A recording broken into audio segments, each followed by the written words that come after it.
Hey, so sometimes I get asked about my politics. Now, as a pastor or preacher, I don't think that pastors or preachers should use their pulpit on Sundays to talk about current event like political issues. I don't think they should really be campaigning for one candidate from their pulpit on a Sunday. I think they should leave their people free to prayerfully choose, and at least in a democratic society before God, who they're going to vote for. And so in our church, for example, we have people on both vote conservative, vote labor, vote liberal Democrats. To be honest, I don't ask. It doesn't come up. When people come to me as their pastor, they rarely talk to me about their politics. But sometimes before a big election, they'll say, what do I need to consider when going to vote? Or sometimes people just ask me, like, who would you vote for? So I'm originally, as you can probably tell by my accent, an American citizen, but I've lived over here on this side of the Atlantic for about 20 years. My whole adult life, got married over here. My kids were born over here. So my background is in European and American political system. And people ask me, who would I vote for? Who do I vote for? People ask me who I voted for because I'm an American citizen. Who did I vote for in the last election? Did I vote for Hillary Clinton or did I vote for Trump? And if you hang out with me for just a few minutes to explain, I'll tell you who I voted for and why. So give me a brief history lesson. So I would classify myself as a liberal. Now, before all you Americans freak out at the word liberal, some of you, especially if you're a Republican, you're seeing red right now. I mean liberal in its true sense. Right now in America, the word liberal has just come to mean leftist, more or less. But it didn't used to mean that. So I would say I'm liberal in the classic sense of the word, in the 19th century version of the word. Why am I? And here's something I want you to consider when you possibly go to vote. At least these are my reasons for trying to vote for liberal candidates. So the idea of human beings being endowed with dignity and worth as individuals is a very Judeo-Christian idea. It's a very Abrahamic idea.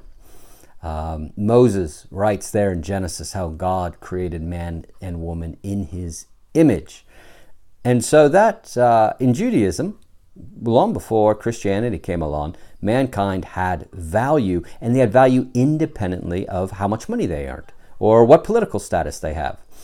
Many of you have heard the expression eye for an eye, tooth for a tooth, but very few of you probably understand the context. You maybe heard it quoted in a negative way, like that's not a good thing. We don't want eye for an eye, tooth for a tooth. Understood correctly and understanding Jesus' comments on it correctly, you would not think that. The reason Moses said eye for an eye, tooth for a tooth had nothing to do with cruelty or anything like that. It was a liberating verse. It meant no matter who you are, no matter how much money you made, you could never be punished beyond the limitations of your crime. So, for example, if two peasants are fighting and one of them knocks out the tooth of another, well, the person who knocked out the other person's tooth has to pay with his tooth. Or if they steal a gold coin, they have to pay back a silver coin, this sort of thing.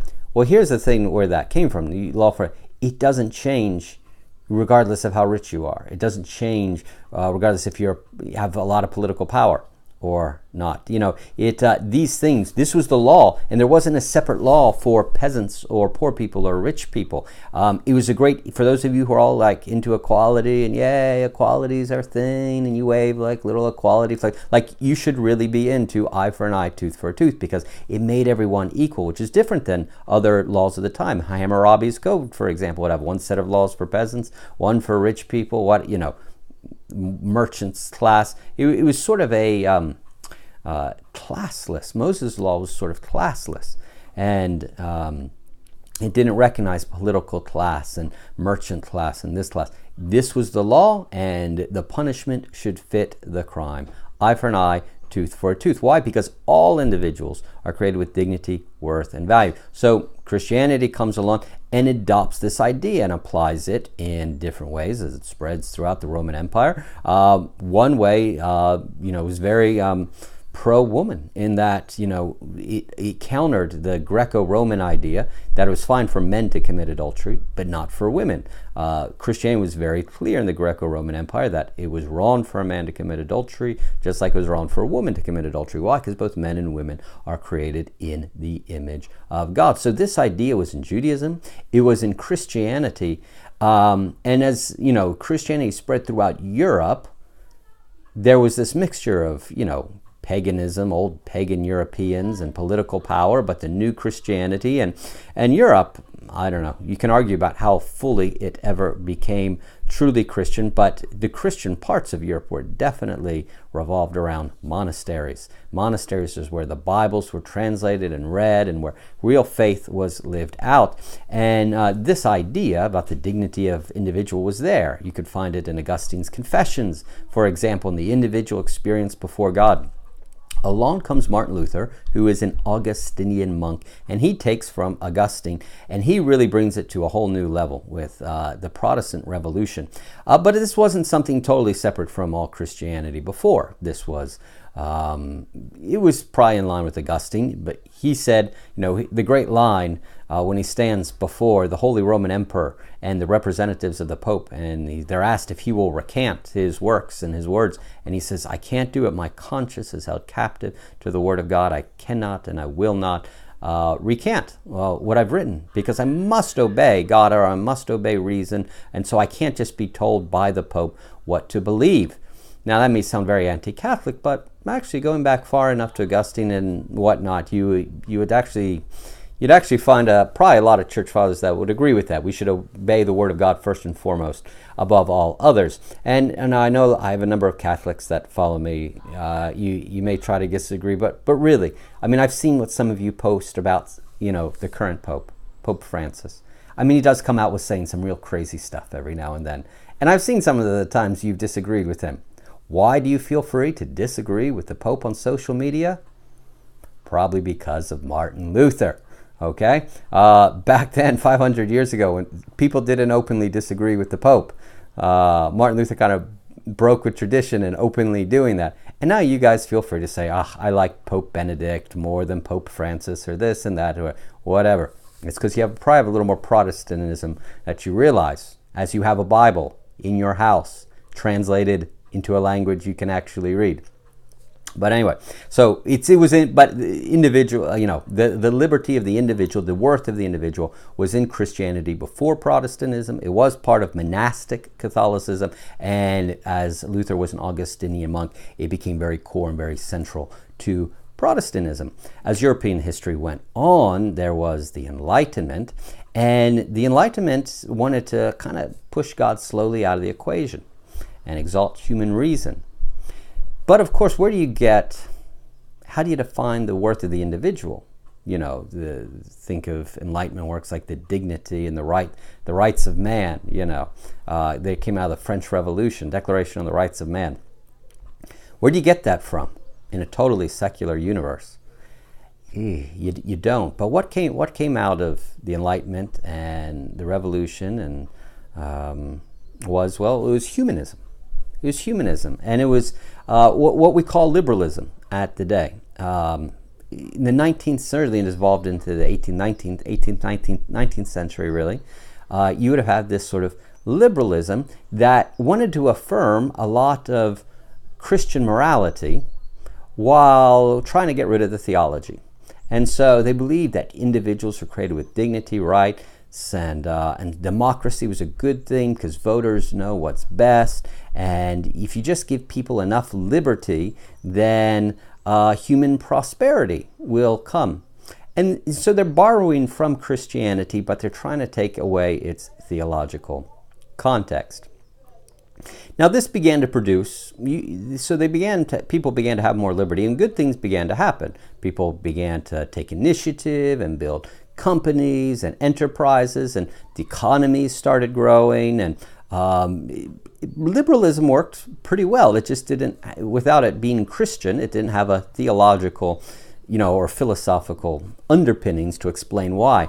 Well, liberalism on its own can only exist for so long because it doesn't answer the question why the individual should be respected. Why should the voter know what is best? And so 20th century came, and that was really the war. That was a humanist war of religions. That was the war of the liberalisms, because what we call humanism or orthodox humanism, humanist liberalism, these are all kind of maybe interchangeable terms in the 19th century. 20th century comes along and humanism spins off in two different directions. What we call Marxism, communism, and like fascism on the other side. You have socialist humanism, socialist liberalism, Marxism, coming from the left and say, no, it's not about the individual, it's the class. It's the class, part of those Marx's whole critique, the history of the class, and liberalism on its own can, that's great if you're free, but if you're poor, you're just free to starve, And so Marx just drew a big line through humanity along class lines, poor and rich, that was the most important distinction, proletariat and bourgeois. Are you aristocrat, middle class? Do you own property, or are you one of the workers who don't own property? And it's kind of a dated distinction now, but it was relevant in the day. And so socialist humanism began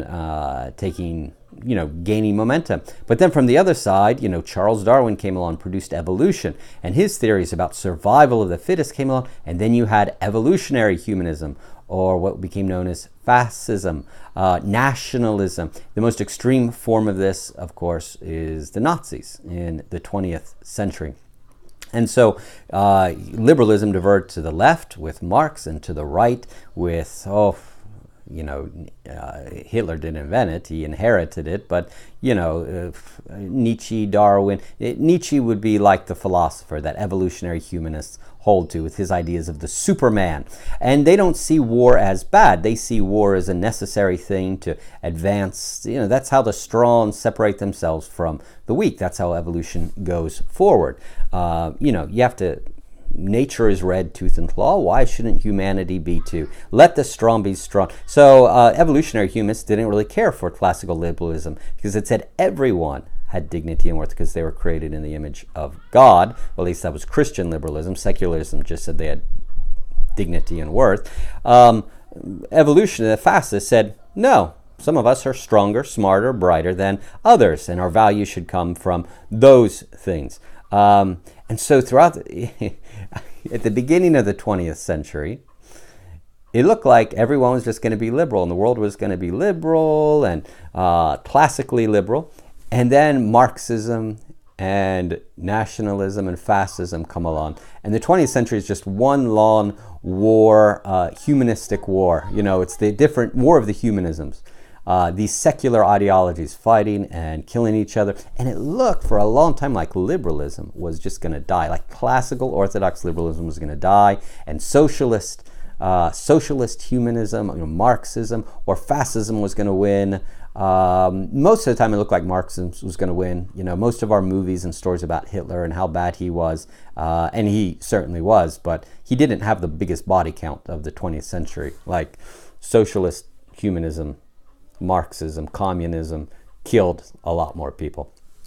And there was just, for a while, there's just liberalism was just relegated to like Northern Europe and North America. Latin America went either fascist or Marxist. Many Southern European countries went fascist. Eastern Europe went Soviet. China, Asia, much of Asia went Soviet. I think Indonesia, was it Nigeria? They're kind of more national. I don't know too much about Nigeria. I think that was more, military dictatorship, which probably would have been fascist. And so, they were drawing up lines, well, which nation is the best as opposed to which class is the best. And, it depends on how you see the world, whether you divide the world along the lines of nations and race, or you draw the lines around class. But neither the left or the right were emphasizing the individual the way classical liberals did. And then all of a sudden, at the end of the 20th century, boom, fascism and Marxism began to fall. Berlin Wall comes down, 1989. Many of the Southern European fascist regimes fell, like in the 1970s, Greece, Spain, and Pinochet there in Chile. Fascist regimes at the end of the 20th century, they just started falling. All of a sudden, the classical liberalism, which was, the champion of the world 100 years earlier, it looked like it was going to be wiped out, all of a sudden came back. And now we live in a world where many countries, Eastern Europe, many of the former Soviet blocs, most of Latin America, socialist Venezuela excluded, emphasize the freedom of the individual and the freedom to go to own property, to express themselves, to say what they want, to buy what they want to. And that's now the dominant ideology. So if you fell asleep at the beginning of the 20th century and woke up at the end of the 20th century, you'd feel very much at home, as long as you missed everything that sort of happened in between. Why do I think this is a good idea for Christians to vote in this direction of liberal candidates, regardless of any party? Well, first of all, it emphasizes, as a Christian leader, it's freedom for the church. It means Christians can go and preach and proclaim the gospel. They can go and start new churches without fear of opposition from the government. They can say the unpopular parts of the Bible without worrying that the politically correct police will come and arrest them for hate speech or something like this. It means we can operate freely in society. We can share the gospel with others and not worry about being imprisoned. People can convert without being told, either by a fascist regime or a Marxist socialist regime that, that hurts class, or that hurts this or that. Whatever. I think liberalism gives the most freedom to Christians to operate without persecution. And as I'm commanded to love my brother and sister in Christ, that is why I vote in that direction. And, would encourage others to consider that. Right now, here in Britain, out of our three main parties, Tories, Labour, Liberal Democrats, none of them are really that liberal. You have to go to kind of the small, tinier parties to find truly, I think, liberal manifestos, one of which is the Pirate Party, which I have some admiration for. I've never become a member. I'm not a member of any political party, at least at the moment. I would consider it, but I'm not. And so that's why I consider myself a liberal. Now, I'm a Christian liberal, which means I have theological reasons for supporting the idea of the individual and their right to speak and act as, what they believe is right. Individuals are sinful and not perfect, but I believe they, probably do a better job most of the time than the state, be it the state, a Marxist state or a fascist state. And lastly, finally the question some of you have been waiting for, if you've hung out all this time, who did I vote for in the last election? Did I vote for Trump, or did I vote for Hillary Clinton? Well, I voted for neither. I could have. I had a ballot, and I could not bring myself to vote for anyone. Trump did not seem presidential to me at all. I questioned his honesty on a lot of issues. And Clinton... Well, Clinton is Clinton. The whole way she played identity politics throughout her campaign just sickened me to death. If the election were tomorrow, would I consider voting for Trump in the next election? It depends who he's running against. It depends who he's running against. He's done some things well, and he's done some things terribly wrong. I'm not someone who's either I haven't become a Trump supporter, and I'm not, and I haven't got on the anti-Trump train. So on my Facebook, I believe that when Trump does something well, you should give him credit, and when he does something very poorly, you should say he did it poorly. Primarily as a pastor, it's our job to pray for our leaders, whether it's Theresa May here in Britain or Trump over there. And we can express our disagreement, but we do it in respectful ways. So that's me. Those are my politics, and that is my understanding of 20th century history and of the needs of the Christian church to flourish in society free of persecution. Why I vote the way I vote. If you've listened to all this, great is your patience. God bless you. And may He give you wisdom. And may you be able to vote your conscience before God in a liberal society. Vote for the parties that you think is right and honoring to Him.